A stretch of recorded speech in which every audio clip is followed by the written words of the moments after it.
Hi, everyone. Thank you for joining us today for our Innovator Series webinar. I'm Hope Dorman, a member of the industry marketing team here at House. For today's session, we'll be discussing Enoch Sears' four-part profit map. Just for a little housekeeping before we get started, our session is moderated, so if you have any questions, please submit them through the chat feature, which you can find on the lower right hand of your window. If we don't have time to get to your question during the webinar, our team will follow up with you after the session. Now I'd like to welcome Enoch Bartlett Sears, AIA. He is a highly sought after architecture firm business strategist. After years of working as a successful architect, he left the profession to focus on helping architects build a highly profitable and impactful practice. He is the author of the book Social Media for Architects. He hosts the #1 rated interview podcast for architects, the Business of Architecture Show, where leading architects like Arthur Gensler Jr. and Tom Main share strategies for success. The Business of Architecture podcast has more than 1 million downloads. The Business of Architecture YouTube channel has over 15,000 subscribers. You can find out more at businessofarchitecture.com. Today, he'll be presenting his four-part profit map. Now, I'd like to hand the presentation off to Enoch. Take it away. Well, thank you so much for that introduction. I really appreciate it. And as always, it's a joy to be on here and sharing with the house professionals, just a few of the strategies that I've seen, not only from my own practice, but from the architecture firms that I worked with, how to increase their business profitability. And really the title of today's presentation is how to double your design firm income in the next 12 months. Now, this is a big promise, and I can't say for sure that you can, if you follow these steps, you'll double it, but you will come close. And what I'm about to lay out here is really a comprehensive map for any design-based business. So this would be home design professionals, even contractors. All of these things are going to apply today. So I'm going to walk you through these one by one, and then we'll have some time for questions at the end. So first of all, let's have a look at why most small architecture firm owners struggle. And when I say architecture firms, please, let's cast a wider net. We're talking here about design firm owners, interior designers, even contractors, any home design professionals, right? So we're going to talk about why most design professionals and design pros struggle to make the income and win the kind of projects they want to work on. We'll be discussing the obstacles to your business success. This is common obstacles that I see for design firm owners from anywhere from interior designers, engineers, contractors, all across the board. And then we'll be jumping into the actual four-part architecture firm profit map that shows you how you can create a successful design firm. So as Hope so wonderfully introduced me, my name is Enoch Sears. I'm a licensed California architect. I studied and worked as an architect for 15 years. And I founded Business of Architecture in 2012 to share the information that I was discovering for architect business success. Because when I went and started my own firm, I really felt a bit frustrated because I felt like there was a big part of my knowledge that was completely missing. There was a gap. I knew how to be a good architect. I knew how to get the plans through approvals. I knew how to do red lines. I knew how to do my lettering. I knew how to manage. I knew how to use all the technical tools. Like at the time we were using Architectural Desktop and Revit. I was very proficient in those. I knew how to do a building that complied with the codes, right? So this is the practice of architecture. But what I primarily didn't know was how to actually create a business around that. And so this is the dichotomy, or this is sort of the conflict between being a technician and being a business owner. So you can be a fantastic technician, but this doesn't necessarily translate into running a fantastic business. So what I decided to do at that time was decide to research and share my learnings. As I went on this journey of discovering how to run a successful design business, I wanted to share this with the world. And so I started a blog, The Business of Architecture. I also started a podcast, which is still ongoing, where I interview architects, designers, consultants, and professionals in the design world about how to run a practice that maximizes three particular areas: purpose, profit, and passion. And so this has grown into a movement where now the podcast has over 1 million downloads. I have tons of YouTube subscribers. And the reason I share this with you is hopefully to inspire you. I mean, I'm just an average guy. I'm just sitting here in my little home office today. You might even hear the kids playing in the background. We have some family over. And I'm just a normal guy. But what I did that wasn't normal is I started to share this information using digital tools and the internet. And it's allowed me to have a huge reach and impact firms all over the world. So what I would ask you today, just to consider for yourself, I know that you're doing what you do probably because you enjoy it. Hopefully that's the case. And perhaps you even have some big dreams about what you can do. And what I'd like to encourage you in today's presentation to consider is that with the digital tools and resources we have available nowadays, truly anything is possible for you. You can reach the kind of clients that you want, you can charge the kind of fees you want, you can do the kind of projects that you want, because the information and ability to connect with the right people is absolutely out there right now, like it hasn't been in any other previous time of history. So why am I sharing this information? Well, it's just because I like doing it. This is my passion. So you have a passion, maybe designing, maybe building, constructing. My passion is, I've actually discovered, interestingly enough, has moved from the actual practice of architecture to the practice of the design firm itself, the design business. And so that's why I'm sharing this, because I feel that a rising tide lifts all boats. Definitely, when I look at the world today, we know that we're threatened by sustainability, lack of sustainability. We're threatened by climate change. All of these things right now, we have a world in motion, right? There's wars, there's all sorts of crazy things happening. And I believe that designers, that you, design home professionals, really hold the key to creating better communities. And so the more I can help you grow a better business, I think that's going to have a huge impact on our world and on our planet for our kids and our grandkids. So here's why. Let's talk about why you need a bulletproof, what I call a bulletproof business. Now, like it or not, larger firms, better funded firms, firms that have better marketing, better business development, they will steal your money. Business is a gladiator sport, meaning that in business, it's pure competition, and he or she that has the best business ultimately is going to win. Now, I don't have anything against the larger firms out there in the market. If you're an architecture firm, if you're a design pro, you may not face them very often. But what I can guarantee is there probably are companies or competitors in your particular market that are better funded than you, that have more visibility than you. And here's the key: they're not going to slow down. They're not going to slow down. They're out to achieve their dreams, and it's up to you to be able to form the business that can compete against them. And I think this is a good thing, because healthy competition ensures the survival of the fittest, which means it's the best fit for all the consumers out there. So this is a good thing. And so what we're going to be going over today is that hardening is the best strategy to protect your firm.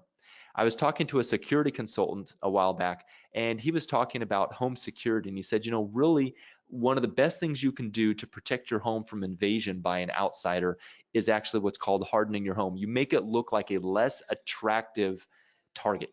And the way you do this is you have, if you live in a really rough urban area, you have like bars on the windows, and you have a guard dog, and you have cameras everywhere, right? But if you're in a suburban neighborhood, I mean, you can have the cameras, you can make sure that all of your entrances are well lit, that they're visible from the street. Like, these are the things that make your home less desirable to burglars. Well, the same thing applies to competition in the marketplace, is that you can actually harden your firm to make it less desirable as a target for people that want to steal your proverbial lunch money, so to speak. Now, we're going to be going over strategies that the world's most successful firms, like these huge A&E firms, this is what they do. This is what they've done to be able to grow to these huge multinational conglomerates, because they follow this simple path and this simple framework. And fortunately for you as a small firm owner, it doesn't have to be something complex. It doesn't have to be something mysterious. It's actually pretty simple, and it's just a matter of being able to implement these things one after another and making it work. This is how you're going to be able to achieve your grand vision, whatever that is. So let's have a talk about why most home pros struggle. So first of all, it's because they lack fundamental business building knowledge. Now, what does that mean? Well, we're going to go over today what I mean when I say business building knowledge, because it's more than just how to run a P&L. It's more than how to understand a profit and loss statement or a balance sheet.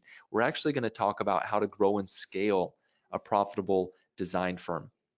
Now, here's the key. If you went to school and you went to college, then fantastic. I'm very glad that you had that experience. I did that as well.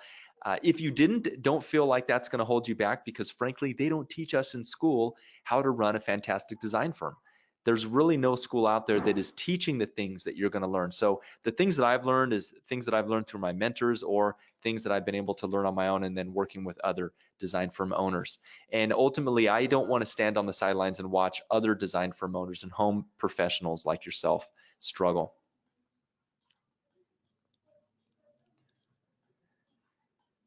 All right, let's have a look at some of the obstacles that I see that design pros face when trying to have more business success, however they define that. And first of all, there's a category of people, firm owners, business owners, that falls into the opportunistic thinkers category. All right. And then we have the strategic thinkers category. Now, the strategic thinkers will always win out over the opportunistic thinkers. And the reason why I'm going over this at the beginning of my presentation is because it really forms the foundation for building a great business.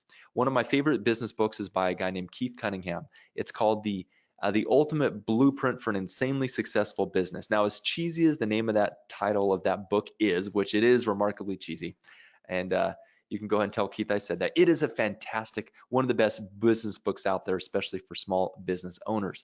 And one thing that he says in that book is that the key to running a successful business is building value long-term in the business as opposed to short-term wins. Building long-term value in the business as opposed to short-term wins.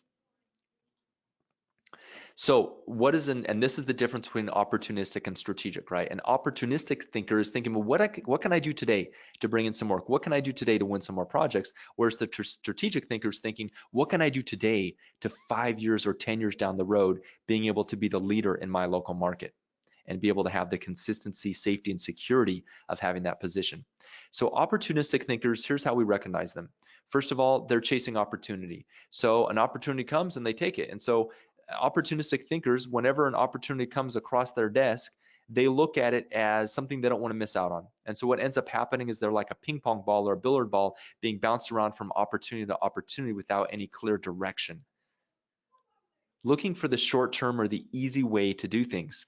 Sure, it's very easy when the projects aren't coming in to go around and call all your network and try to rustle up some projects and say, hey, what's happening right now? Do you have anything that I can work on? And this is a great strategy that needs to be used, but this is a short-term easy fix, and it's not putting into place something that will help you in the long term. There was a professor at Stanford back in the late 60s, early 70s called Walter Mischel, and he did an experiment known as the marshmallow experiment. And it shows the difference in the power of being a opportunistic thinker versus a strategic thinker. And this particular experiment was about delayed gratification. So in this experiment, they would take a child anywhere from 4 years old to I think about 8 or 9 years old, put them in a room, and they would have them pick a treat. So they'd either give them a marshmallow, a pretzel stick, or an Oreo cookie. They would put it on the desk in front of them, and they would say, okay, I'm going to walk away for 15 minutes and I'm going to come back. When I come back, if this treat is still here, I will give you another treat. So if they chose the Oreo cookie, I will give you one more Oreo cookie if it's still here. Or when I leave the room, you're free to eat the snack, but when I come back, I'm not going to give you another treat. And so this was something that was testing their ability to wait for a reward later, which as a business owner is a very, very essential skill. And here's what's interesting.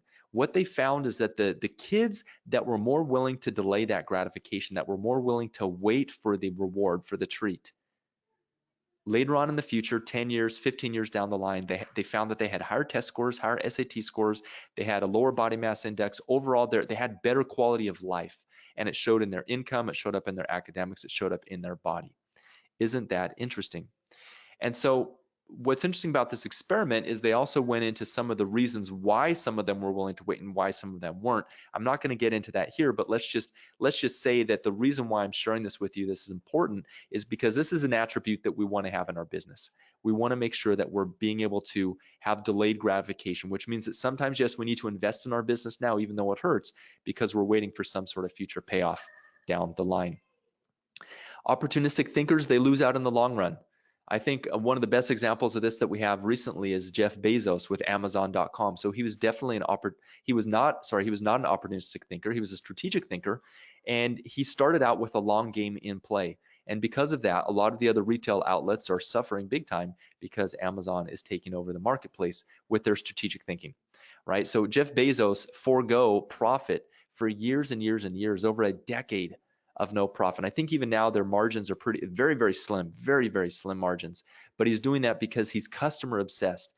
They very clearly define what they want to do in their business and their strategy. I mean, we can't argue with that. It's paying off.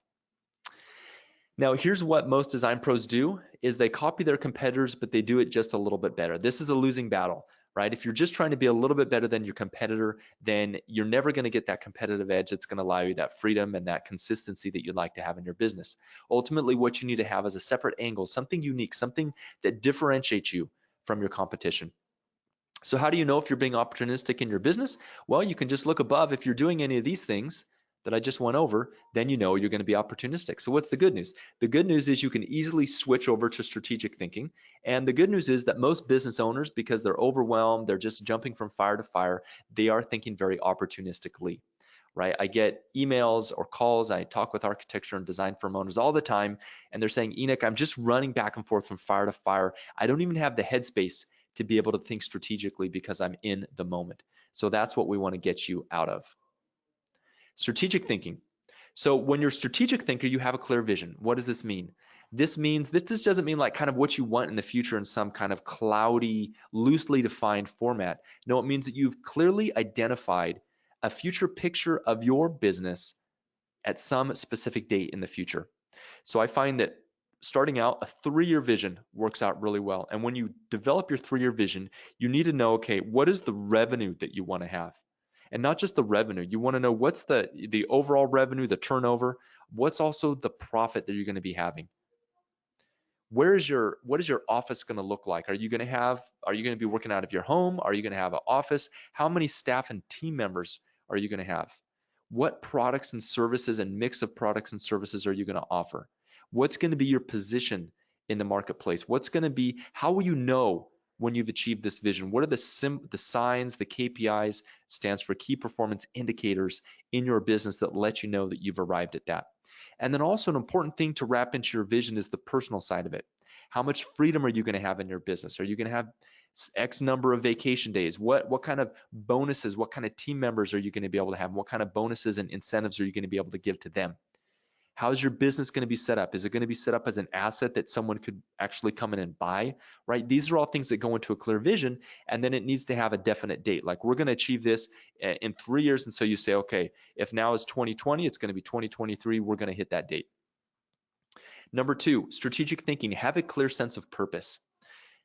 So Simon Sinek has this great talk in this great book talked about the power of why, the power and the importance of actually knowing why it is what you're doing.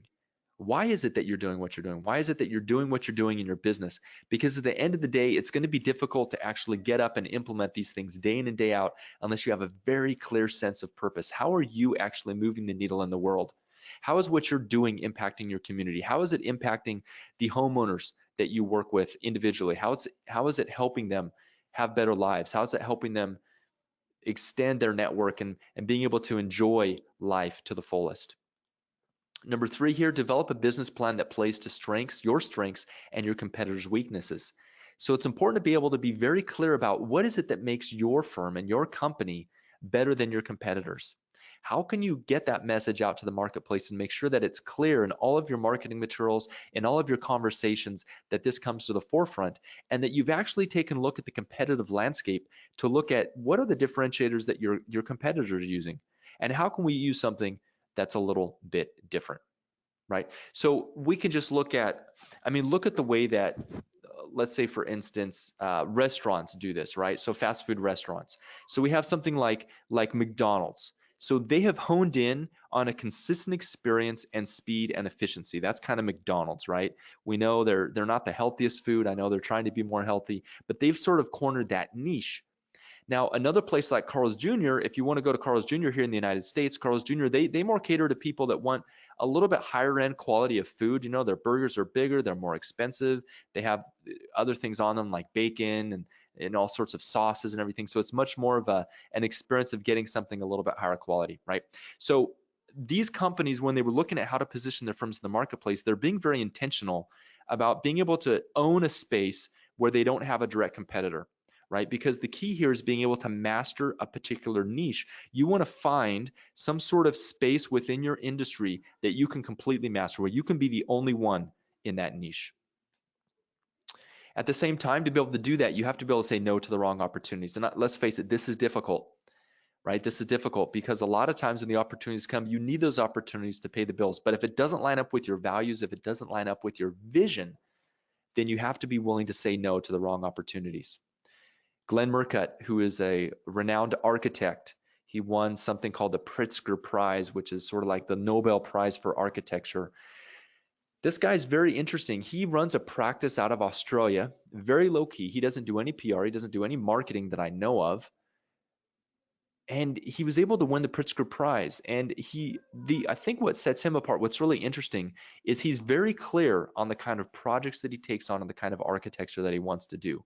And what he says is the projects you take today inform the kinds of clients that you'll have tomorrow.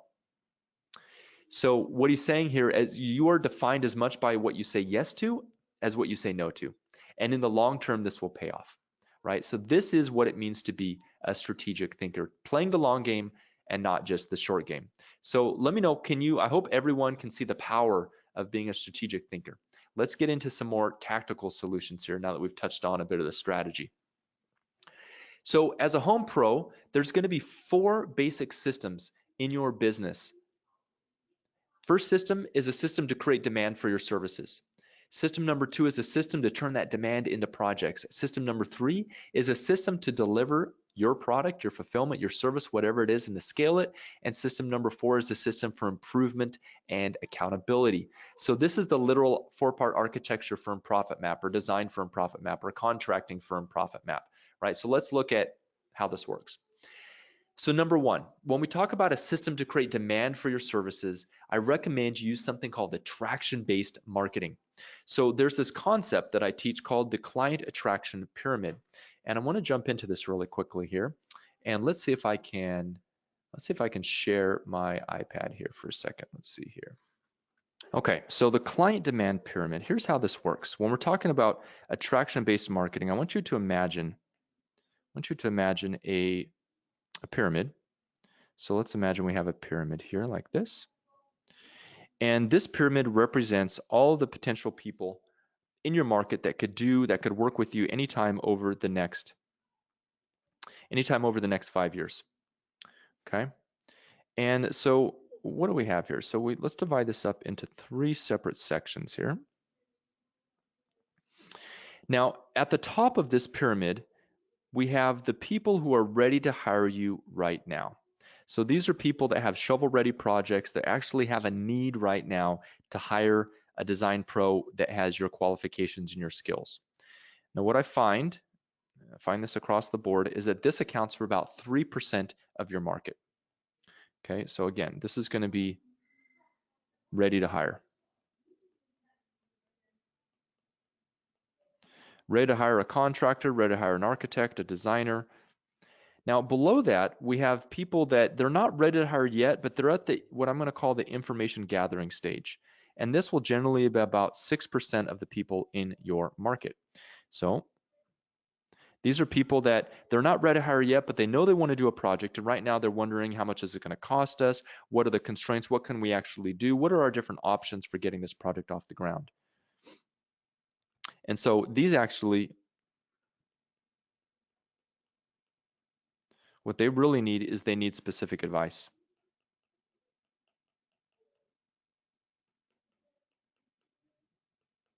They're at the point where they need to know their budget numbers. They need to know what are the costs going to be involved, right?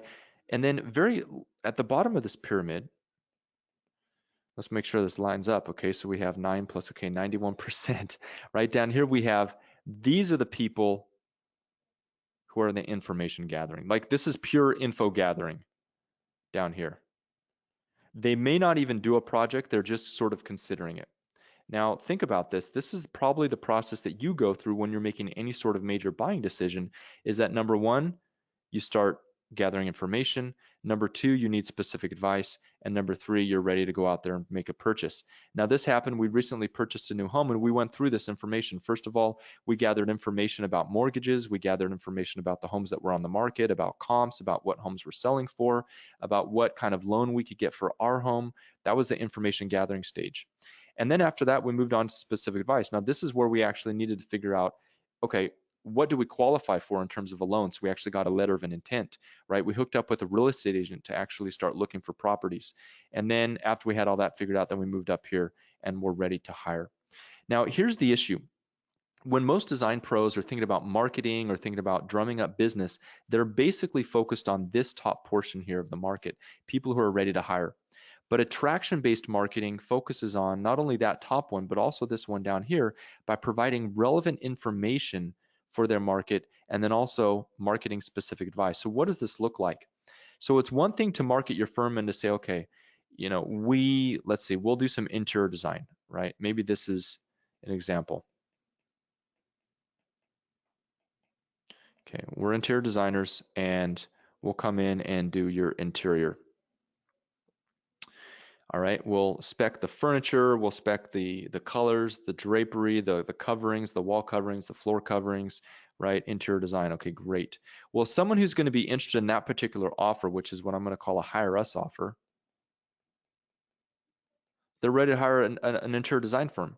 But let me ask you a question. Would it be valuable for you to be able to actually get in touch with a potential client before they're talking to any other design professionals?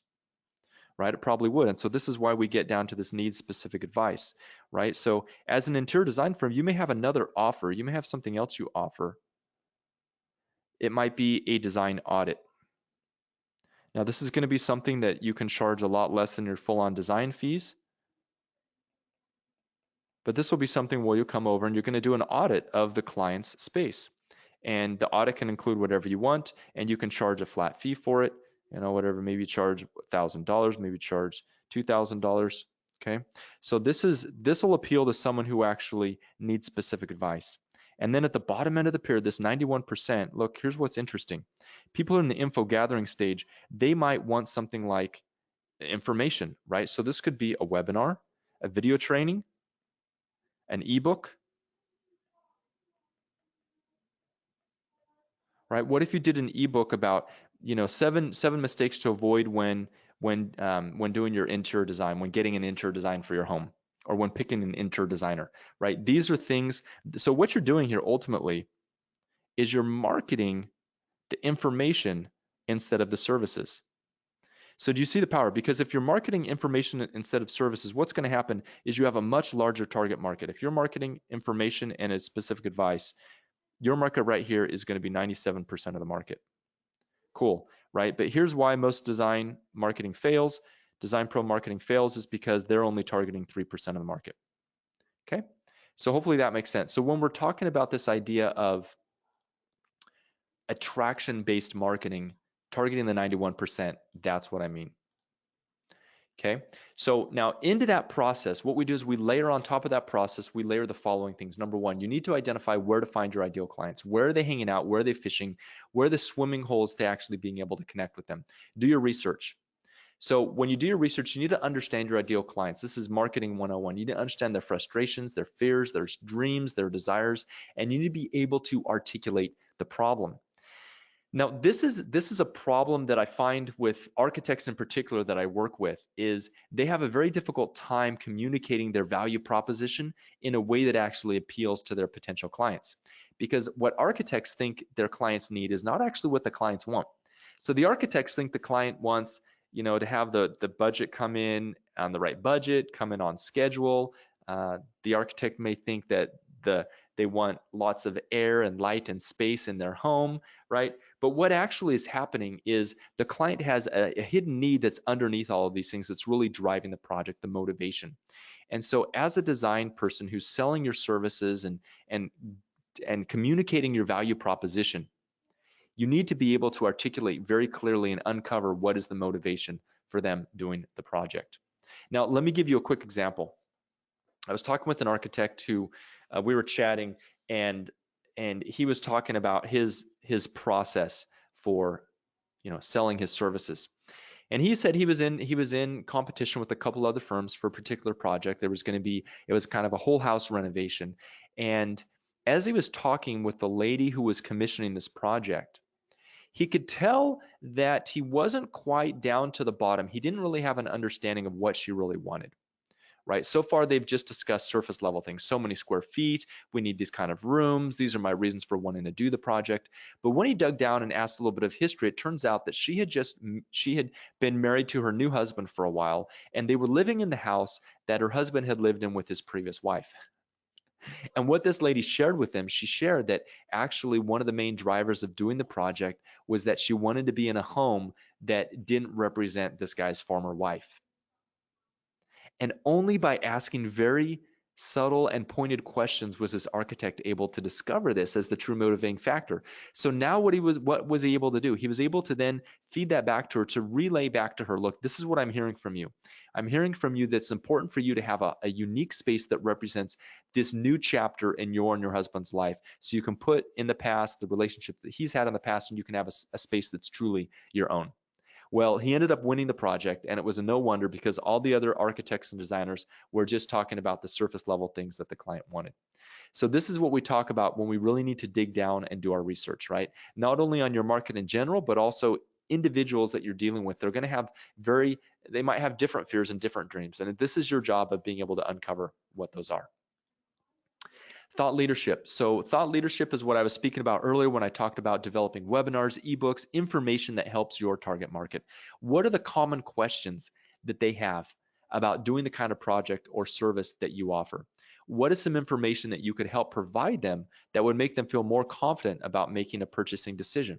And then you can use things like speaking to live events, articles, doing a podcast, webinars, and video are a few of the ways to get that information out into the marketplace. And I do all of these. And this is what I'm doing right now is speaking, right? I have a podcast, I do webinars, I do video, and they're not that hard to do with today's digital tools. They're really fun. So I encourage you to look into that. Now, in this idea of marketing, I'm going to include business development because business development is really the creating and the fostering of relationships. So when we think about attraction-based marketing, the marketing side of business development is all about getting warm introductions, about getting the leads, getting these initial introductions to people that allow and facilitate these relationships to happen. You can do that via LinkedIn. LinkedIn's a great resource for that. You can do that by going to live events, one of my favorites, because there's nothing like meeting with people face to face. And then of course there's other social media platforms. So this is how you initially meet these people. And then later we'll talk about under your system for turning that demand into projects, we'll talk about how to take those relationships to the next step. All right, so any form of marketing that you're going to do, it's going to consist of a very clearly defined problem that your client is facing, a very clearly defined promise of how what you do helps them overcome that problem. And then you're going to have some proof, and your offer is ultimately what you're providing. So this particular formula right here, promise, problem, promise, proof, and offer, is something that is sort of a fractal. So you can use it on a global scale with your practice, like you're serving a particular market problem with a particular promise, with a particular proof, which would be your testimonials, and your offer, which is your design services. But even if we look at another offer that you may offer, like maybe an ebook, it needs to define a problem, it needs to have a promise, it needs to have some proof, and it needs to have an offer. Now, I don't have time to go over all of that today, but if you'd like more information, you can go to architectwebinar.com and sign up for a free 60-minute training that specifically talks about marketing of design services.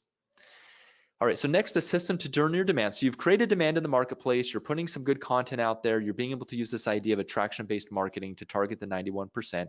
So you're already way ahead of your competitors. Now what we need to do is to have a system to turn that demand into actual projects, because it doesn't do us any good to create all this content and do all these things if it's not actually going to produce any results. So here's the key. When you market correctly, you don't have to sell. And as an architect, I never liked the idea of selling. It always felt kind of slimy, like I was trying to persuade or convince someone to do something they didn't want to do. The key with attraction-based marketing is when you do it properly, you're going to get people coming to you because they recognize your authority in the marketplace and they actually want to work with you. Secondly is getting the right mindset. So a lot of times when I talk to design firm owners or home pros, they talk about obstacles being outside of them. But the truth is that every single time the obstacle to our own success is in our own head. And I'm not going to dive into that, but if you've been in business long enough, you probably realize that you're your biggest obstacle. So one of the keys is to getting the right mindset. This means that what is your mindset about selling your services? What is your mindset about cold contacting people and building relationships, right? You need to make sure that your mindsets or your values around these things aren't holding you back from getting the results that you want. Because if you believe that self-promotion or selling your services is bad, and that's not something you want to do, can you see how that will limit your results as a design professional versus someone who feels that selling is a way that they can help their clients better? Right? You can have either mindset you could choose to have. One of them will help you get your results. The other one will hinder your results. So when we're talking about turning that demand into projects in terms of business development, we want to have a systematic process for doing this, because let's face it, at the end of the day, if you're just depending on your willpower to be able to follow up with people, then you're going to find, if you're anything like me, you're going to find you just get bogged down in the day-to-day of the business, and you're not actually focused on following up and staying in touch and building your network. So we need to have consistent follow-up. That you can do that through in-person meetings, which is the best form, phone calls, and leveraged media. Now, leveraged media is where we get into things like email, direct mail, text messaging, and social media, which is fantastic, because all these things, meetings, in-person meetings, and phone calls, they take valuable time and resources. But with today's internet tools, you can use these other things, you can stack these things on top of these things here, and really double and triple the effectiveness of your business development follow-up. Now, lastly, let's not forget to get referrals, right? How many times have you asked a client, hey, or wondered, hey, why haven't you referred me any work? We did a great project for you. How come you haven't sent me any referrals? I probably guarantee they're going to say, well, you never asked me for referrals. And so that's a great conversation to have. Well, I would love to know, who do you know that needs these kind of services? Can I give you some material or some pamphlets or a business card that you can hand out to them? Ultimately, what we're talking about here is we're talking about creating a slippery slope where they come into your, when they first meet you, it's a slippery slope down to becoming your client for the right projects. So this includes mapping out your sales process, having a specific offer, and then filling in the missing step in your sales process. So a lot of design pros are out there running around giving out free quotes, doing free design studies, giving out tons of free work. But I found that there's a much more effective thing to do, and that's called the low commitment consultation. You can find that by going to architectwebinar.com. And again, I go over that in that particular training. All right, I do feel like I'm talking a lot. So feel free to put your questions into the chat box and we can address some of those here in just a minute. So when we talk about a system to deliver and scale, this is where you're actually delivering on the promise that your service or product provides. And you need to be able to do this at scale, meaning that you don't want to get in the position where you're having to turn away the kind of products that you'd really rather be working on. So step number one to doing this is having a very clear mission, vision, and values for your company. Values is important because values is the values that you identify are going to be the things that you use to make decisions that are going to guide your business. So if you look at someone, let me just give an example here. Someone who's really into health and fitness. So someone who's in health and fitness values their body, they value their health, and they are going to make specific decisions based upon that, right? So they're going to make decisions about their diet, about what they eat. They're going to make decisions about how much they sleep, how much they work out, what kind of supplements they take, etc., how much they stretch, right? It all goes back to what they personally value. So they value fitness, they value eating healthy, and as a result, they now know what decisions to make when they're at the restaurant. So when they're at the restaurant and they're looking at that cheesecake that's triple layered with chocolate ice cream and that big cheeseburger, right? If their value is that they value fitness and healthy eating, then they may choose to abstain in that particular instance because they have that value. However, someone without value, someone that hasn't set that framework of those laws for themselves, is going to be blown about like a leaf in the wind from thing to thing, and this is what can be really damaging for a business. So when we think about a business, how do values come into it? Well, again, values are how you're going to identify the kind of products and clients you want to work with. And if you're not clear on those values, then you're going to end up taking any project that walks in the door. Okay, organizational chart. Who in your company needs to be in what positions and what do they need to be doing, right? A delegation roadmap, you don't need to be doing everything yourself as a business owner. A delegation roadmap is a tool that I use with our clients and my partner, Scott Beebe. We use to help them actually identify the things in their business that give them joy, the things that they want to do more of, and the things they need to get off their plate. And this is how we free up business owners. Process maps, what are the processes in your business? So we talk about onboarding of clients, we talk about onboarding of staff, we talk about the marketing process that you do, if there's some sort of social media content posting schedule, if we talk about even the process for a checklist or something to review and make sure that your projects are complying with code. These would be things that would go into your process maps. Job roles and responsibilities. So in your business, we have specific things that specific people need to do. And what you want to do is you want to make sure you're very clear on the role and not necessarily worry about the person. So the person comes later. What you need to do first is you need to talk about the job roles, meaning that you need to define specifically what they do. After that, Another thing you want to do is have a QA process for every process in your company. And then, of course, we talked about orchestrating referrals. Now, if you'd like to find out more about these systems and how to build a business that revolves around systems and processes to free you up as a business owner, you can go to another training that I have, businessofarchitecture.com/freedom. Lastly, we get to a system for improvement and accountability. So key number one here is to know your KPIs. What are your key performance indicators? What are the numbers in your business? Because numbers are like a language. And so in marketing and sales, we have numbers around the marketing spend, ROI per channel, return on investment, how many new prospects do you have, how many prospect meetings have you had, what's your conversion rate to client, what's the average client value. In firm efficiency, we have things like your net multiplier. Now, this is for professional services, but if you're a contractor, you're going to have numbers like this that are very similar. What's your utilization rate? This would be for someone who's actually working on an hourly rate, how much of their time is billable. So you have, in a week, let's say you work 40 hours, that's 100% of your time. How many hours of those are actually you doing work that you can directly bill to a client? This is your utilization rate. So if you're actually billing out 20 hours a week, your utilization rate would be 50%. Now, a good benchmark for architecture or design firms is you want to have your utilization rate at about 65%. And that's because the other 35% is going to be spent on improvement, training, things that aren't billable, right? So one key that architects or design pros sometimes miss out on is that their utilization rate is too high. That's actually a sign that you're not investing in your people in terms of training, and that can be dangerous. Now, leaders of the company are going to have a lower utilization rate, and people who are drafting and in the more production-oriented things are going to have a higher utilization rate, often up around 90%. Overhead rate. So overhead rate is basically, once again, factors in the overhead of your firm. You want to know exactly, what is your consistent overhead that you need to come up with month to month, and this is tied to something called the break-even rate. Profit margin, client happiness. Do you have surveys to be able to test and to know with a scientific accuracy how pleased your clients are working with you? There's something called you can send out surveys to basically gauge the client happiness, and this is something that I recommend all of my clients do. There's something called the Net Promoter Score. You can look that up on the internet. It's an industry standard for being able to determine how happy your clients are. Basically, how willing they would be to refer you is a good measure of how happy they are to work with you. All right, so let's go over to the culture of accountability. Your staff, your team members, even yourself, you need to have very clear job roles. What are the results that you're responsible for?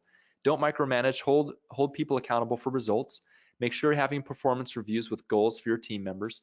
And then, of course, you're going to want to divide everything up: teams, departments, executive, and owner meetings. These are the meeting schedule that you would have to maintain that culture of accountability. All right, so there we went through the 4-part architecture firm profit map. Look, if you can focus on this over a 12-month period, my guess is that you will be able to significantly increase your revenues in the next 12 months. A system to create demand for your services, a system to turn that demand into projects, a system to deliver and scale, and a system for improvement and accountability. All right, so what's next? If you want to find out more about what I do, about more what I teach, you can go to dreampracticewebinar.com. There's a training there where I go over to this concept more in depth. So that's dreampracticewebinar.com. Let's circle back over here and make sure that I covered everything I promised I was going to cover, right? We talked about the obstacles. We talked about things like mindset. We talked about things like being an opportunistic thinker instead of strategic thinker. We talked about why most design firm owners struggle to make the income and win the products they want, right? Because they're focused on the obstacles. They're looking at things opportunistically. They don't have the 4 systems that we talked about. And we went over the 4-part architecture firm profit map. All right, so I think I've delivered on what I said I'd promised to deliver to you all today. I hope you enjoyed today's presentation. And let's have a little bit of time here for some questions. Great. Thanks, Enoch. Lots of really good info here. And I am seeing some questions come in from the audience. We'd love to get your insight. So go for it. First up, Kelly asks, how do you make your firm more competitive to harden your business? Great question. So the key to having a business that is very competitive is to have what we'll call a smashing competitive advantage or a smashing value proposition. And really what it comes down to is understanding at a very, very deep level the motivation that your clients have for doing their projects. So while all the other design firms or contractors are out there talking about what they do, in other words, we'll give you a design, we'll build you a house, we'll build you your dream home, right? You'll be talking about things that are much more emotionally charged. Like we help, and it's going to be different for every single market, right? But you need to dig down and figure out what that value is. So for instance, if you're doing home designs, let's take an example here. Maybe you're designing for renovations. You need to understand what point is this family at in their life? Are they empty nesters? Are they downsizing? Why are they building this home? Are they building it because their brother-in-law and their sister got a brand new beautiful home and they sort of in their mentally in their head they want to keep up with the Joneses? Maybe it's a status symbol of power for them, right? And so if you're talking in your marketing materials, if you're referring to these kind of motivations, then this is what's going to attract people. This is what's going to help people think, you know what, this firm has it figured out. These people are speaking to what I want. And ultimately, when all is said and done, this is the core. Now, on top of that, to really harden your business, you need to maximize these 4 different systems that I talked about, right? So have a system for onboarding clients, have a system for marketing and creating demand, have a system for turning that demand into projects through an effective sales and business development process. Have a system that delivers excellent work. If you do this, this is the key to hardening your firm, because most firm owners, frankly, are lazy. They don't want to put in the time to be able to set all this up, because it does take money and it takes time and it takes investment. But that's the difference between an opportunistic thinker and a strategic thinker. Yes, that makes a lot of sense. And following up to that, Darius, his question is, how do I stop being an opportunistic thinker when I need every project I can get to keep my business financially afloat? Okay, good question. I get this. I've been there myself. When I was laid off in 2008 from the firm where I was working, I had to take drastic measures to make ends meet. Like I actually had to do some work outside of the architecture industry. I got a paper route, got up in the middle of the night and did that. I got a teaching job. So here's the thing, right? What I would have you consider is it really true that you have to take on work you don't want to be able to survive? Okay, think about that. There's other options out there for getting financing, right? You could do something completely unrelated. You could take out a loan to hold you over. You could reduce your expenses, right? At the end of the day, you need to pay the bills, but you need to, as quickly as you can, you need to move into a position where you can be strategic thinking and taking on the projects that you want. Because here's the problem, right? If you're just taking on projects that kind of drop in your lap, that leads to a cycle of that's just what you're doing year after year after year after year, and you never break out of that cycle. Hope that helps. Yeah, it sounds really good to make sure that people are exploring all of their options. And for our third question, Margaret asks, where is a good place to start promoting my firm to the 91% of the market who aren't ready to hire a pro yet? Well, good question. So, if we're talking about homeowners, obviously we're on a house webinar. And house is one of the top places that homeowners are at, or people that are searching for information. So the simple answer is House is a great place to do that. I know House offers things like their pro placement, and of course you can just start by getting your profile up to speed and making sure that it's putting your best foot forward. Other places would be your local chamber of commerce, networking through contractors, other people that may know the kind of clients you want to work with. So really the answer to this question is going to revolve around what kind of clients are you trying to target. If you're targeting high net worth individuals, then you're going to want to be speaking to people that work with those people like accountants, wealth managers, financial planners, things like that. Thank you, Enoch. You had mentioned ProPlus, House's local advertising program. And for those who are interested in learning more about ProPlus, it helps increase your company's visibility and reach with homeowners on House who are in your local area and target market. If you're interested in hearing about the availability in your area, please email grow@house.com. And with that, I see that we are running short on time. So for those questions that we could not answer, we will follow up with you afterwards. Before we go, I'd like to give a huge thanks to Enoch for taking the time to present for us today. We always love having you share your insights with our house professional community. I'm sure our audience has gathered some valuable takeaways, and hopefully they can start to be more profitable with this advice. Thank you, Hope. Always a pleasure. It's been wonderful being able to share this information. I hope it's useful to those people who attended today. And for our audience members, that is all the time we have for today. Thank you for attending, and we look forward to seeing you at our next House webinar.